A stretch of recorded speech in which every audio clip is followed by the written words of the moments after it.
నేను మా ఆయనకు పక్షవాతం వచ్చి 2 సంవత్సరాలు మంచాలో పడి ఉన్నాడు. బీపీ ఉంది, షుగర్ ఉంది, లేవలేకుండా పరిస్థితిలో ఉంది.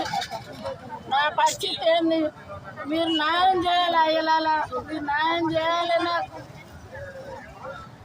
చింత వెంకన్న నా భూమి మీ అడ్డుబాడి వాళ్ళ ఫస్ట్ భార్య కొడుకుకి ఇచ్చి మళ్ళా రివర్స్ గా తిరిగి మళ్ళా 25 పాలు చేసి ఇది నాకు కావాలని మమ్మల్ని ల్యాండ్ మీద రాణిస్తలేడు. అయ్యలాలా రాణిస్తలేడు. 14 సంవత్సరాలు మమ్మల్ని కోస పెడుతుండు. ఏ ట్రాక్టర్ వచ్చినా కేసు పెడతానంటుండు. ఏ జేసీకి వచ్చినా కేసు పెడతానని బెదిరిస్తుండు. మేము 4-5 సార్లు పోయినాం. నేను నా భర్త పోతే నన్ను 2-3 సార్లు కొట్టిర్రు అయ్యగారు. పోలీసులు ఏమంటారు? అయ్యలాల న్యాయం ఏమంటారు? ఒక్కటే భాగం దున్నుకో, అంతా మిగతాదంతా ఆయనదే అని మాట్లాడుతుండే ఎస్ఐ గారు. నా పేరు చింతం అశోక్ కుమార్ అండి. మాది జనగాం డిస్ట్రిక్ట్ మల్లంపల్లి. నేను మల్లంపల్లి రూపాని యాదవ్ అని చెప్పేసి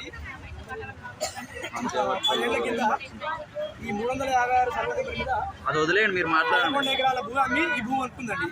ఊళ్ళో పెద్దవాళ్ళు సమక్షంలో ఆ డాక్యుమెంట్స్ కూడా మనకు క్లియర్ ఉన్నాయి. ఆ భూమి అతన్ని దాని తర్వాత అమ్మవారి కులకం సురేష్ అని చెప్పేసి ఆయన అమ్మిండు.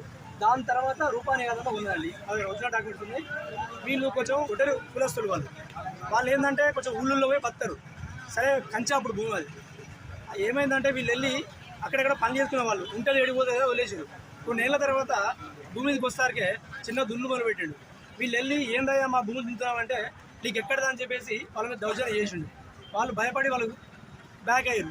మళ్ళీ వెళ్ళి కంప్లైంట్ ఇచ్చారు. అప్పుడున్న పోలీసు వాళ్ళు పట్టించుకోలేదు. ఈయన చింతం వెంకయ్య గ్రామ పార్టీ అధ్యక్షుడు, కాంగ్రెస్ పార్టీ అధ్యక్షుడు. మేము కూడా చాలా మంది కంప్లైంట్ ఇవ్వడం జరిగింది. నేను కూడా చెప్పిన ఇట్లాంటి మంచి పద్ధతి కాదు, ఇది ఒక్కటి కాదు, చాలా చేసినట్టు నువ్వు.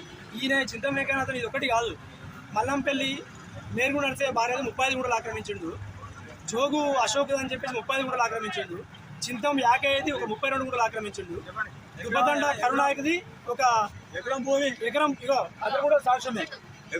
ఈయన ఎకరం భూమి ఆక్రమించిండు. ఏందని అడిగితే ఇట్లే సైన్ చేసుకుని వేసుకున్నాడు. వీళ్ళకు ఈ పోలీసులు కంప్లైంట్ ఇచ్చిన కూడా వాళ్ళు నేను 2 నెలల కింద కూడా కంప్లైంట్ ఇచ్చారు. దాని మీద రియాక్షన్ తీసుకోలేదు. మొన్న 4 డేస్ కింద కంప్లైంట్ ఇస్తే ఇంతవరకు రియాక్షన్ తీసుకోలేదు. నేను మార్నింగ్ సిఐ గారికి ఫోన్ చేయడం జరిగింది.